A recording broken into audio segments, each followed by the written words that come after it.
Hi friends, இன்னைக்கு நம்ம வந்து மாங்காய் ஸ்வீட் ஊறுகாய் பார்க்க போறோம். கொஞ்சோண்டு எண்ணெய் போட்டுக்கணும். கடுகு உளுந்து பாத்தீங்கன்னா கருவேப்பிலையும் காஞ்ச மிளகாய் போட்டுக்கணும். உடனே மாங்காய் போட்டுக்கணும். ஒரு 2 நிமிஷம் எண்ணெயிலே நல்லா வதக்கணும். 2 நிமிஷம் வதக்கிச்சு. இப்போ வந்து ஒரு 1/2 ஸ்பூன் மிளகாத்தூள், 4 ஸ்பூன் உப்பு, வெல்லம் போட்டுக்கோங்க.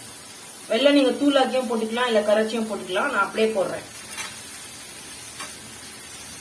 சிம்மில் வச்சுக்கணும். 1/4 ஸ்பூன் தண்ணி, ஒரு 10 நிமிஷம் அப்படியே மூடி வச்சிருங்க. நல்லா கலரி விட்டுருக்குங்க. அப்போதான் வந்து வெல்லம் கரைஞ்சிரும், நல்லா திக்கா வரும். பாருங்க ஃப்ரெண்ட்ஸ், 10 நிமிஷம் ஆயிடுச்சு.